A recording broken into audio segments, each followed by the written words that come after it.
चर्चा स्थान पे हम सभी लोग आए हैं अपने शिव गुरु से दया मांगने और शिव गुरु का दया लेके घर जाने के लिए। तो मैं चर्चा कह रही हूँ, आप लोग गुरु बहन कृपया करके हाथ जोड़ के आप लोग से विनती है, चर्चा जरूर सुनिएगा। और महादेव का चर्चा है, सुन के और यही चर्चा अपने घर में भी सुना सकते हैं अपने बच्चों के, पति को। तो देखिए, एक गांव में एक गुरु बहन रहते थे। गुरु बहन को कोई नहीं था आगे पीछे, कोई भोगने वाला नहीं था, लेकिन उसके पास महादेव बहुत सारे धन दौलत दे रखे थे। लेकिन जब भी गांव में कोई पूजा हो, त्योहार हो, तो उनको न्योता पहुंचती थी से गुरु बहन आज हमारे घर में शिव चर्चा है, सत्यनारायण भगवान का पूजा है, आप जरूर मेरे घर आना। वो बूढ़ी माता बोलती थी से मैं जितने देर तेरे घर जाऊंगी उतने देर में मैं गाय भैंस को काम करके पेट भर दूंगी, से मैं किसी के घर जाने के लिए मेरे पास टाइम नहीं है। क्योंकि वो इसलिए सोचती थी कि अगर मैं उसके घर जाऊंगी तो मुझे 10 रुपए के प्रसाद लेके उसके घर जाना पड़ेगा। वो बहुत कंजूस थी, बहुत कंजूस।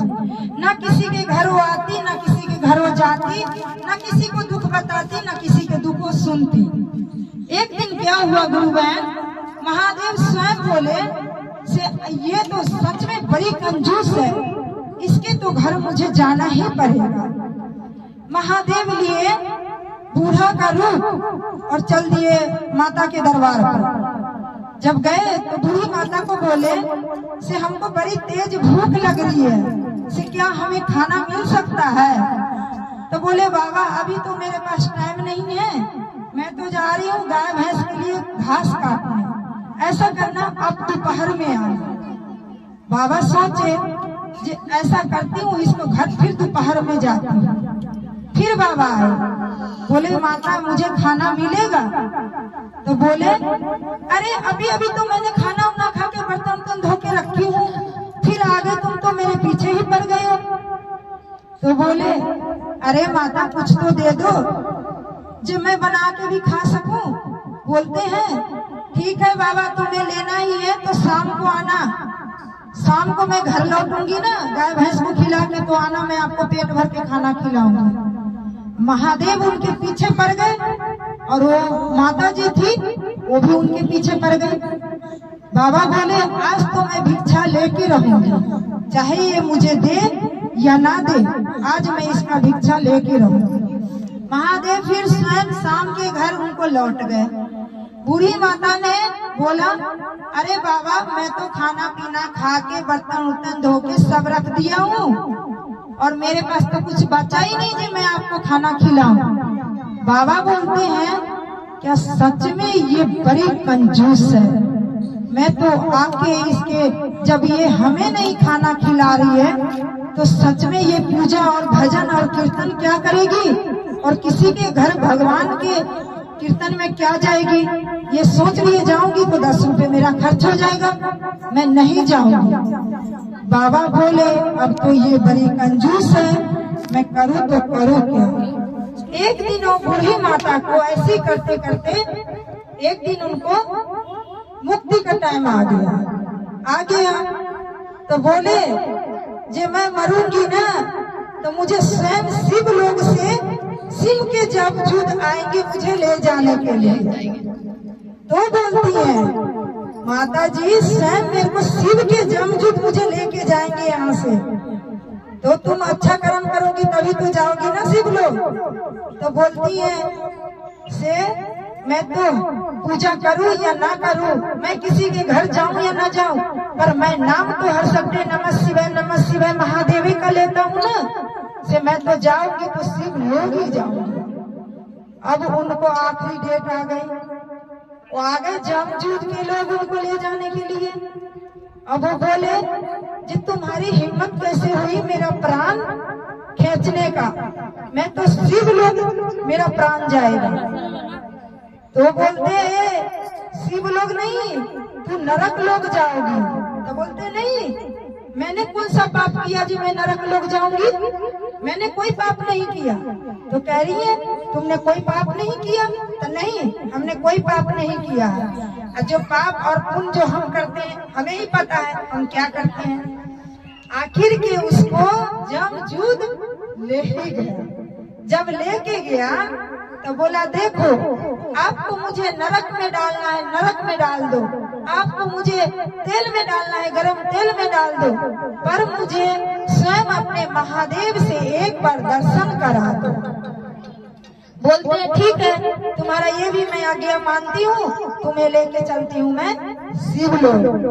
जब शिवलोक लेके गए उनको आत्मा को, तो महादेव वहाँ बैठे। वो शिष्या दीदी गई, महादेव के चरण में गिर गई। बाबा मैं घास करूं तो तुम्हारा नाम लूं, मैं खाना बनाऊं तो तुम्हारा नाम लूं, गांव में कहीं शिव चर्चा हो मैं ना जाऊं तो इसका मतलब क्या मुझे नरक लोक में आप धकेलोगे? तो बाबा बोले कि तुम्हें तो दंड मिलना चाहिए। तो बोलते हैं माता जी क्यों, मैंने कौन सा पाप किए हैं जो मुझे दंड मिलेगा? तो बोले तुम्हारे पाप ये है जो एक भिखारी तुम्हारे दरवाजे पे गया, वो भिखारी 3 दिन तड़पता रहा तुम्हारे दरवाजे पे बैठ के, लेकिन तुमने एक गिलास पानी तक नहीं दिया। तो बोले बाबा ठीक है मैंने गलती तो की है, तो ठीक है आप मुझे नरक लोक में ही धकेल दो। तो बोलते नहीं, तुम्हें मैं नरक लोक में नहीं धकेलूंगी, तुम्हें 7 दिन का मैं मोहलत दे रही हूँ। 7 दिन का महादेव ने उनको मोहलत दी है।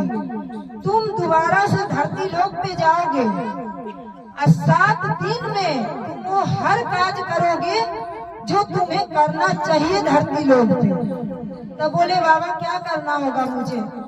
तो बोले कि अगर तुम्हें शिव लोक में रहना है तो शिव की तरह तुम्हें अच्छे कर्म करके आना पड़ेगा यहाँ पे। तो बोले ठीक है बाबा कर्म का नाम बता दो। उनको बोले जो पहला है तुम्हारा जो जहाँ कहीं भी शिव चर्चा हो वहाँ जब चर्चा में जाते हो तो ध्यान से चर्चा सुनना। दूसरा है तुम अपने घर में 10 रुपए का ही लेकिन कीर्तन भजन जरूर करवाना। तीसरा है तुम एक भंडारा गांव का, पूरे गांव का निमंत्रण देके तुम्हें एक भंडारा अवश्य करवाना है, भूखे को खाना जरूर खिलाना है। वो बेचारी सोचे कि मेरा 7 दिन का मोहलत है और 7 दिन में मैं क्या कर पाऊंगी। तो बोले जो देखती हूँ अगर लास्ट में मेरे पास टाइम मिला तो मैं अपने घर में चर्चा जरूर करवा लूंगी।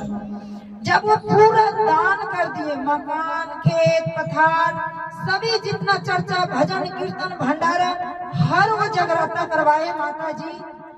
और जब उनकी मुक्ति का टाइम आया जिस दिन उन्होंने पूरे गांव को निमंत्रण दिया कि आज मेरे घर शिव चर्चा है, आप जरूर आना, आप जरूर आना। बोले जे मेरे घर शिव चर्चा है आप जरूर आना। तो बोले ठीक है आज कहाँ से चांद हो गई, ये बुढ़िया तो मर गई थी, ये बुढ़िया 7 दिन के मोहलत में ये क्या क्या धरती लोक में करेगी, से चलो देखते हैं क्या करती है बुढ़िया। सब गुरु भैया गुरु बहन को बुलाए और महादेव का जगराता करवाए, चर्चा करवाए पूरी रात वाला। और उनको बोले महादेव जब तुम शिव चर्चा में जा रही हो या कर रही हो तो तुम्हें कीर्तन और भजन और ये चर्चा तुम वहाँ पे एक चर्चा जरूर सुनना। तो देखिए गुरु बहन की चर्चा ऐसे है जब बूढ़ी माता सुना उनको चर्चा सुनाए तो चर्चा ध्यान से सुना बहन, ये लास्ट चर्चा है, उनके मरने का चर्चा है। ये सोचिए अब तो मेरी प्राण आज आखिरी है, मैं चर्चा सुना ही देती। तो ये चर्चा है, देखो गुरु से एक गांव में एक राजा रहते थे।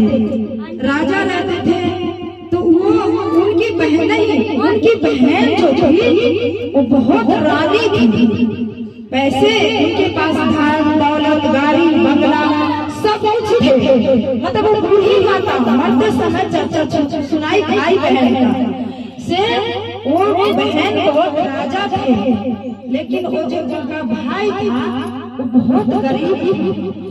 तो भाई बोले से हम तो गरीब हैं, से जा रहे हैं दीदी के घर, दीदी के नंद की लड़की की शादी है, से हमारे दीदी न्योता दी है तो जाना तो पड़ेगा ना। अब देखो वो भैया चल दिए अपनी बहन के घर, लेकिन बहन इतने धन में अभिमान में थे जो अपने भाई को नहीं पहचाने। तो बोले बूढ़ी माता जे देखो हमको अपनी बहन के घर पूरा श्रद्धा से गई, जब मेरी बहन अमीर है तो मुझे जरूर पूछेगी। तो मैं बहन के घर गई, लेकिन मेरी बहन पानी से भी नहीं पूछा। तो भाई अपना घर लौट गया। जब लौटा तो मैया पार्वती और महादेव स्वयं उनके भाई बहन का रूप लिए बहन बहनोई का उनको रास्ता में पकड़ लिए। तो बोले कहाँ जा रहे हो? तो हम तो अपनी बहन के घर से आए हैं, मेरी बहन के घर में बहन की ननद की लड़की की शादी थी, लेकिन मेरी बहन पानी से भी मुझे नहीं पूछा। तो बोला अच्छा कोई बात नहीं है, ये कखरी तुम लेके अपने घर जाओ। जब वो कखरी गुरु बहन खोला तो कखरी में इतने हीरे मोती जेवरात निकले, रातों रात उनके भाई राजा बन गए। तो अपनी बहन को एक चिट्ठी लिखा, उन्होंने अपनी बहन को एक चिट्ठी लिखा से दीदी हम तो तुम्हारे घर गए थे, लेकिन तुमने हमें अपमान किया और मैं अपने घर लौट आई, क्योंकि मैं गरीब थी और आप अमीर थे। लेकिन मुझे रास्ते में एक बहन बहनोई मिली, आप ही होंगे। चर्चा हम करते हैं तो हमारे रूप में महादेव आएंगे ना। तो महादेव भैया पार्वती आए और उनको एक पोटला दिए, पोटला खोल के लेके जब घर गए तो उनको जेवरात थे, बहुत सारी हीरे मोती थे। अब चिट्ठी अपनी बहन को लिख दिए, बोले कि बहन कभी भी किसी के घर हम चर्चा करते हैं ना, तो कोई भी चर्चा कथा हो तो उसको सुनना चाहिए हमें और वो दिमाग में लगाना चाहिए। और तुम चर्चा करती हो ना तो श्रद्धा से मन से महादेव की चर्चा करो, और ऐसे महादेव का चर्चा भजन फैलाए महादेव दया किए। गुरु बहन चर्चा बहुत लंबा था और रास्ते बहुत लंबे गुरु बहन के लिए। अब गुरु बहन गए, शिव लोग गए, उनका चर्चा खत्म हुआ, उनका प्राण वही जगह छूट गए शिव लोग। अब गुरु बहन का जिद था कि हम जाएंगे तो शिव लोग में ही जाएंगे, तो शिव लोग को पाने के लिए तुम्हें धरती लोग में अच्छा काम करना पड़ेगा, तभी तुम शिव लोग जाओ। गए तो बोले महादेव मुझे से जो गलती हुई धरती लोग में मुझे क्षमा कीजिए। अब किसी भी जन्म हो मुझे हर जन्म मंजूर है, और मैं जब भी जन्म लूं तो मैं या कुत्ता या नाग या सांप या गोजर के जन्म लूं, पर इंसान का जन्म नहीं, क्योंकि इंसान जात बहुत लोभी और लालची हुई। महादेव के चरण में गई, यही से चर्चा अपने महादेव के श्री गुरु से रखती हूँ। बारम्बार अपने परमपिता महादेव को प्रणाम करती हूँ। मेरा प्रणाम सदा प्रेम से बोलो श्री गुरु महाराज की जय, गौरी शंकर भगवान की जय। हर हर